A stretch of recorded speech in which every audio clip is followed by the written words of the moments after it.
Bismillah. Assalamualaikum warahmatullahi wabarakatuh. Innalhamdulillah wassalatu wassalamu ala Rasulillah wa ala alihi wa man tabi'ahum bi ihsan ila yaumiddin. Marhaban bikum ayyuhat tullab wa talibat, a'azani Allah wa iyyakum. Kita sekarang masuk ke al-fasl salis dari bab al-kalam. Kalau kemarin kita telah membahas fasal berkaitan dengan isim. Nah, sekarang kita masuk ke anwa'ul fi'il. Baik, bismillah. Qala musannif rahimahullah ta'ala wa nafa'na bihi wa bi ulumihi fi darain. Musannif berkata, atau penyusun kitab ini, Syekh Khalid Al-Juhani, anwa'ul fi'il. Fihi arba'u masail. Di sini terdapat 4 pembahasan. Al-mas'alatul ula, pembahasan yang pertama, ma hiya anwa'ul fi'il. Apa itu jenis-jenis fi'il?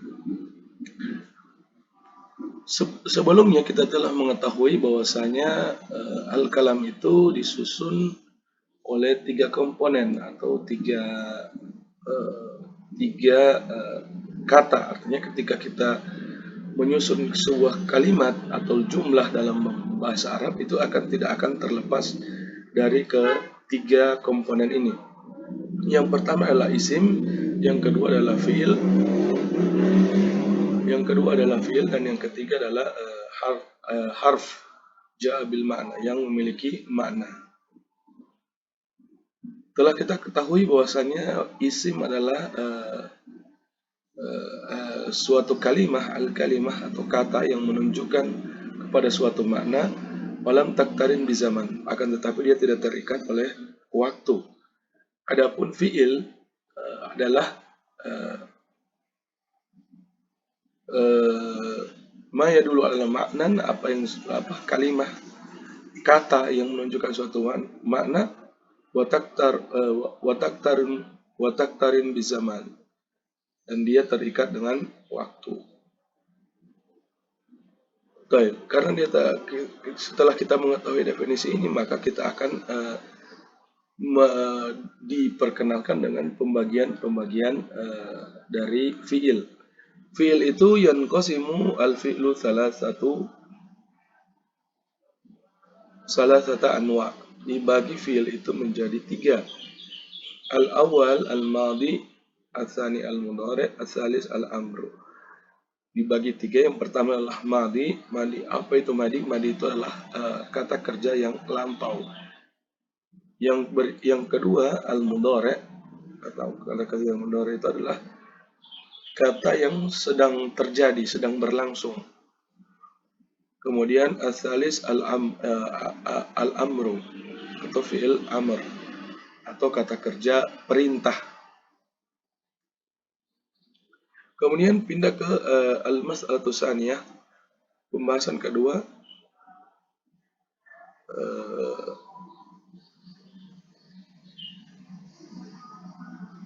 tentang definisi fi'il madhi dan contoh-contohnya. Ta'rif fi'il madhi wa amsilatu alaihi. Al-fi'il madhi huwa ma dalla ala hadatsin waqa'a qabla zamani takallum. Fi'il madhi adalah fi'il yang menunjukkan tentang waktu yang terjadi setelah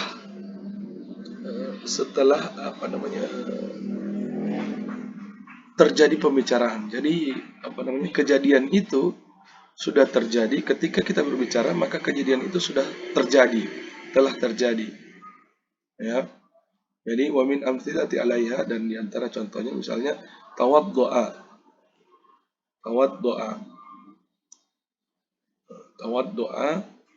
Bermakna dia telah berwudu.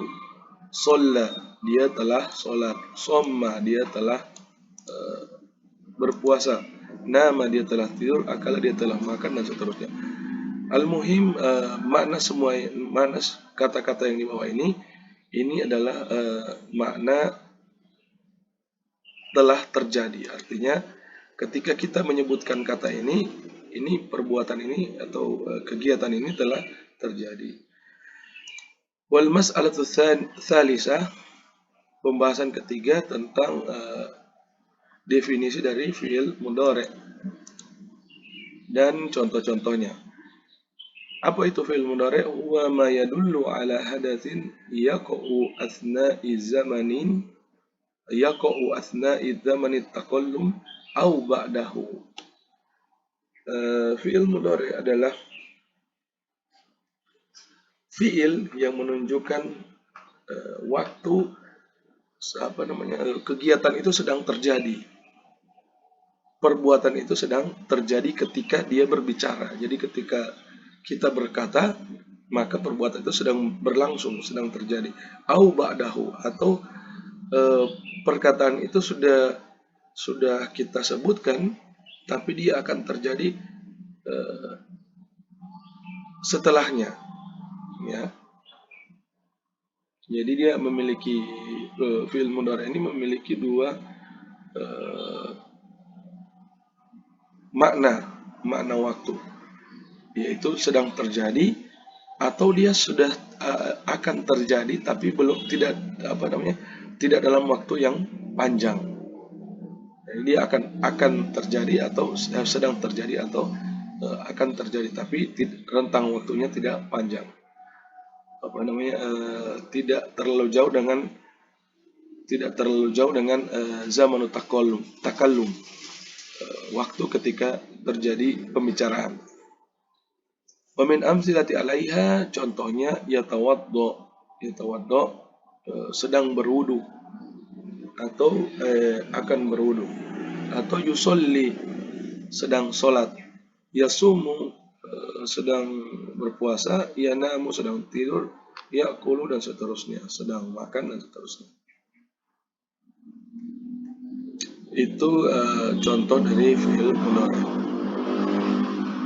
Kemudian faidah, labudda an yabda'u au yubda'ul fi'lul mudhari biharfi min hurufil kalimah anaita wala yakunu ahaduha min aslil kalimah. Fi'il mudhari itu dia adalah seringkali, atau bukan seringkali, tapi dia itu harus biasanya didahului oleh 4 huruf. Seringkali didahului oleh 4 huruf, yaitu huruf a, nun, ya, dan ta. A, nun, atau sering dibuat para ulama nahwu sering menyingkatnya menjadi anaita atau anita untuk memudahkan untuk menghafalnya. Misalnya kita katakan usolli, itu dimulai dengan huruf hamzah, atau kita katakan kita contohkan ini, amin amsilatil alaihi dzalik aktubu, misalnya kita katakan aktubu, atau untuk nun naktubu, untuk ya yaktubu, dan untuk ta taktubu. Nah, keempat huruf ini masing-masing mewakili fa'ilnya atau pelakunya. Contoh aktubu dan naktubu. Aktubu ini mewakili fa'il atau pelaku, yang pelaku itu merupakan orang pertama. Aktubu, aku sedang menulis, untuk orang pertama yang tunggal. Adapun naktubu untuk orang pertama yang jamak, kami sedang menulis. Adapun yaktubu, dia mewakili orang ketiga, atau orang yang gaib, yang tidak ada, yang tidak ada di tempat, atau yang kita bicarakan, itu disebut dengan orang ketiga. yaktubu, dia sedang menulis. Kemudian taktubu mewakili kata ganti orang ke atau pelakunya ini adalah mukhatab atau lawan yang diajak bicara. Misalnya kita katakan taktubu, maksudnya engkau sedang menulis. Engkau berarti bermakna orang kedua, yaitu lawan bicara kita. Fakulu hadhil kalimat af'alul mudhara'ah. Maka kata-kata ini aktubu, naktubu, yaktubu, taktubu, kata-kata yang didahului dengan a, kemudian na, ya dan ta itu disebut dengan af'alul mudhara'ah. Huruf-huruf ini dan huruf-hurufnya disebut dengan huruf-huruf mudhara'ah. Huruf-huruf dari fiil mudhari'. Artinya ketika ada suatu kata yang didahului oleh keempat huruf ini, baik itu a, na, ya dan ta, maka itu adalah tidak perlu disangsikan lagi bahwasanya itu adalah fiil mudhari'. Kemudian li'annaha bada'at biharfil min hurufil kalimatil anaita walaysa ahaduha min aslil kalimah. Karena kata-kata ini yaitu aktubu, naktubu, yaktubu, taktubu ini adalah disebut dengan fiil mudhari' karena didahului dengan huruf-huruf dari kalimat anaita walaysa ahaduha min aslil kalimah, dan huruf-huruf a, nun, ya, ana, ya dan ta ini bukanlah merupakan huruf asli, artinya dia huruf tambahan. Jadi dia bukan merupakan huruf asli. Sekali lagi dia bukan merupakan huruf asli. Apabila huruf itu adalah huruf asli, maka dia bukan disebut dengan fi'il mudhari'. Nah, maka di sini dikatakan fa idza kana al harfu min aslil kalimah lam takun fi'lan mudhara'ah. Apabila dia berasal dari huruf asli, maka dia tidak dikatakan sebagai fi'il mudhari'. Wa min amsilati ala dzalik, contohnya adalah kata atau fi'il amaro, nafadha, ya bisa ta'iba. Nah, ini adalah a, na, ya dan ta di sini ini adalah huruf-huruf asli. Perlu antum ketahui ini tidak dibahas di dalam ini bahwasanya huruf-huruf dalam kalimah atau kata-kata dalam bahasa Arab itu umumnya terdiri dari 3 huruf. Disusun dari 3 huruf. Misalnya kata kataba, aktubu ini berasal dari 3 huruf dasar, yaitu ka, ta dan ba. Kemudian ketika dia berubah menjadi fi'il mudhari', maka ditambah dengan a, nun, ya atau ta. Apabila dia orang pertama mufrad tunggal, maka ditambah dengan a, aktubu. Apabila dia orang pertama kata ganti orang pertama yang jamak, maka dia ditambah dengan nun. Begitu juga yang seterusnya. Akan tetapi ini terdiri dari huruf asli karena dia tersusun dari 3 huruf. Yang huruf awalnya itu terdiri itu kebetulan adalah huruf-huruf a, nun, ya dan ta. Tapi dia bukan huruf tambahan, tapi dia huruf asli. Fakulu kalimatin min hadhil kalimat bada'at biharfi min hurufil kalimatil anaita wa ma dzalika laysat af'alan mudhara'ah. Kata-kata yang di atas ini dimulai dengan huruf-huruf anaita tadi, akan tetapi dia bukan merupakan huruf mudhara'ah. Li'annal harfal awal min aslil kalimat, karena huruf yang pertama itu yaitu a, nun, ya dan ta itu merupakan huruf asli. Maka dia tidak disebut dengan dia tidak masuk tergolong huruf mudhara'ah atau dia juga tidak termasuk dalam fi'il mudhari. Akan tetapi amara nafadha ia bisa ta'iba, ini masuk ke dalam fi'il madi, kata kerja bentuk lampau, karena karakter atau ciri daripada fi'il madi itu adalah terdiri dari 3 huruf.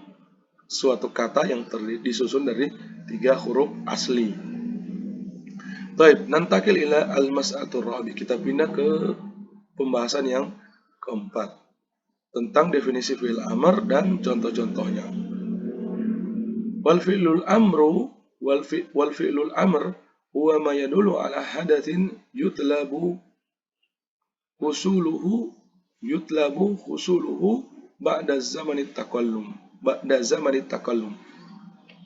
Fi'il amr adalah sesuatu yang menunjukkan akan waktu, menunjukkan suatu waktu yang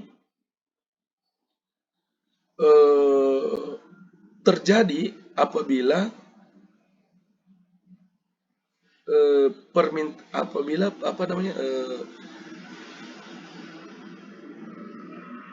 perbuatan itu atau kata kerja itu diminta untuk dilaksanakan, atau setelah kita perintah maka perbuatan itu baru akan terjadi.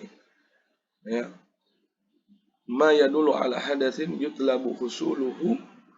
Jadi dia mengandung perintah, diminta untuk dilaksanakan, suatu pekerjaan yang diminta untuk dilaksanakan ba'da zamanit takallum, setelah perintah itu datang atau setelah pembicaraan itu datang. Contohnya biar kita lebih paham, misalnya kita katakan tawaddu, berwudu'lah. Maka pekerjaan itu tidak akan terjadi kecuali kita telah menyebutkan perintah tersebut, berwudu'lah, baru orang itu akan melakukan wudu. Isyrab, minumlah. Istaghfir, beristighfarlah. Sholli, solatlah. Sum, berpuasalah, dan seterusnya. Jadi fi'il madhi, fi'il amr dia terjadi pada saat zaman yang akan datang. Akan datangnya kapan? Setelah perintah atau ucapan itu diucapkan. Perintah itu diucapkan, baru kegiatan atau pekerjaan itu akan dilakukan. Mirip-mirip dengan fi'il mudhari, sebagaimana yang telah kita bahas tadi definisinya. Ia terjadi di zaman sekarang atau zaman setelahnya. Cuma bedanya kalau fi'il mudhari itu tidak disertai dengan tolab, tidak disertai dengan permintaan. Akan tetapi untuk fi'il amr dia disertai dengan permintaan. Permintaan untuk melaksanakan perintah tersebut, atau permintaan untuk melakukan perbuatan tersebut. Baik, al-an nantakil ila alamatul ismi wal fi'li wal harf. Di pasal-pasal sebelumnya kita telah mengetahui atau telah membahas tentang definisi-definisi isim, fi'il, dan pembagian-pembagiannya.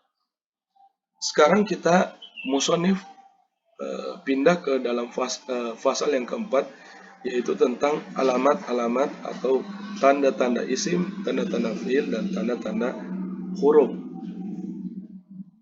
Wa fihi thalathu masail. Di sini terdapat 3 pembahasan.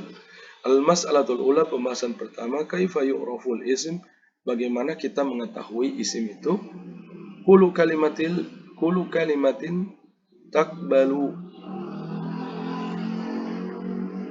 alamata min alamatil atiyah fahiya ismun. Setiap kata yang menerima atau kemasukan tanda-tanda di bawah ini, maka dia disebut dengan isim. Apa tanda-tanda itu? Maka kita akan bahas di sini satu persatu. Al-alamatul ula, tanda yang pertama dukhulul alif wal lam. Tanda yang pertama adalah isim itu adalah kata itu bisa dimasuki oleh alif dan lam. Wa min amsalu dzalik, contohnya al-ilmu, as-sabru, al-insan, alhamdu, an-nabat, dan seterusnya. Wa kullu hadhil kalimatil asma lidukhulil alif wal lam 'alaiha.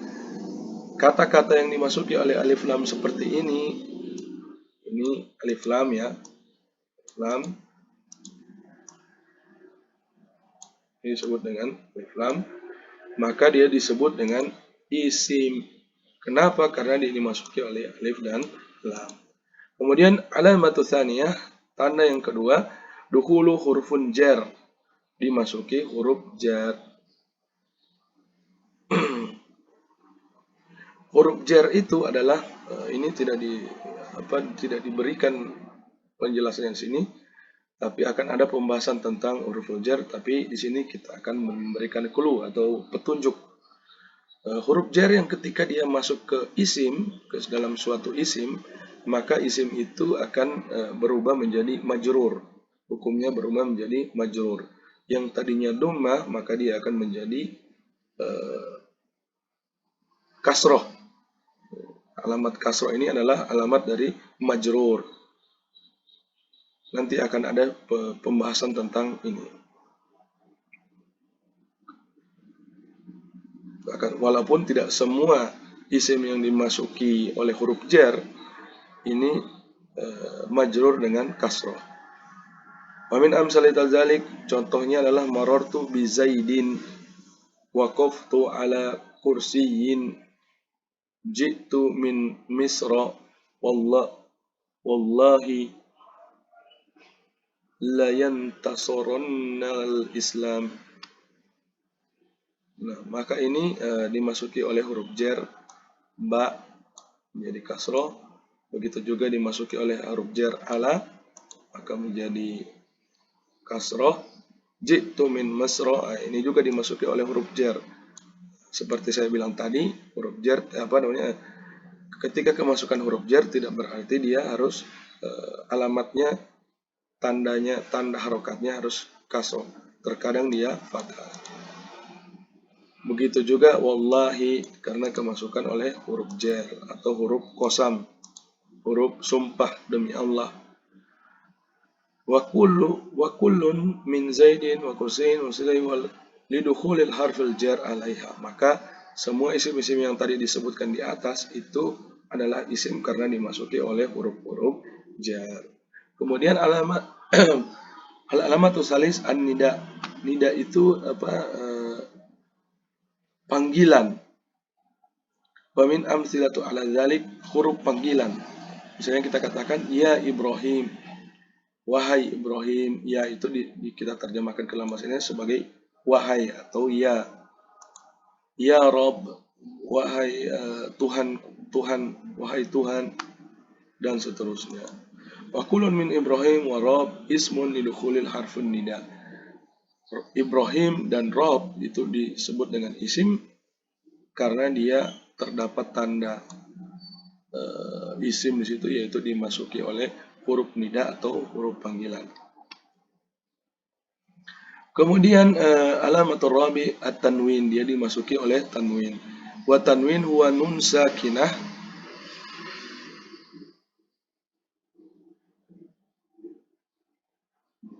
tulhiku akhirul ismi lafdhan wa tufariquhu khattan. Tanwin itu adalah nun sakinah. Jadi ketika kita berucap misalnya Muhammadun, maka seolah-olah di akhir ujung itu terdapat nun sukun. Jadi secara lafaz. Adapun secara tulisan dia tidak seperti itu. Ini maksud dari definisi ini.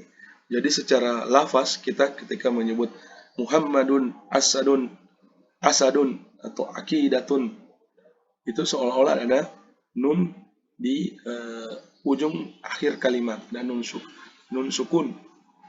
Akan tetapi secara tulisan tidak ada nun sukun di sana. Kan tetapi tanda dari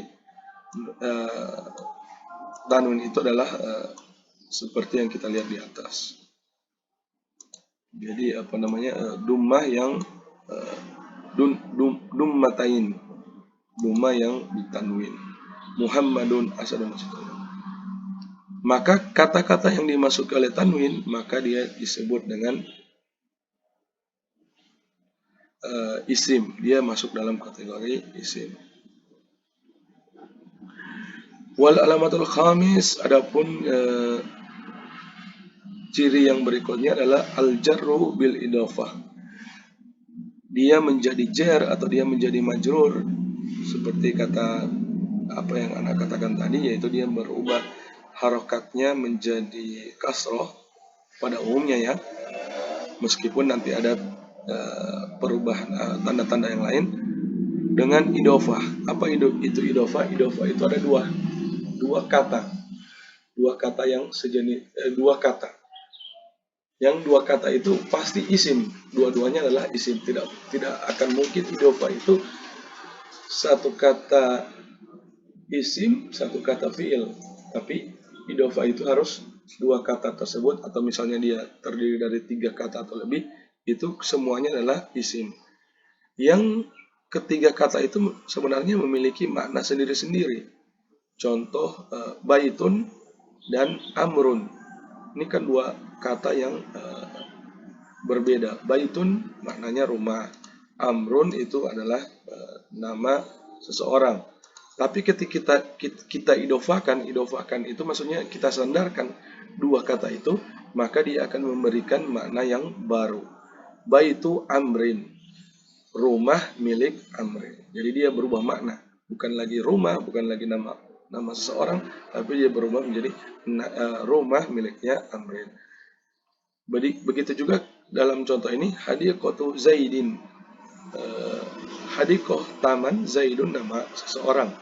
Tapi ketika kita sandarkan maka maknanya berubah. Bukan lagi makna sendiri-sendiri, tapi dia sudah makna yang baru. Taman miliknya Zaid.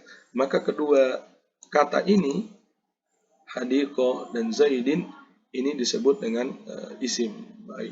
Baitun, baitu isim, amrin juga isim. Hadiqah isim, Zaidin isim. Kemudian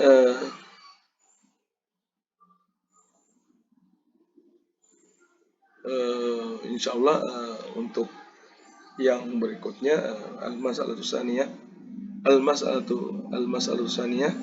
akan kita bahas di video selanjutnya, karena takutnya durasi video ini terlalu panjang. Wassallallahu ala nabiyil wa ala alihi wa sahbihi. Subhanakallahumma wa bihamdika asyhadu an la ilaha illa anta astaghfiruka wa atubu ilaik.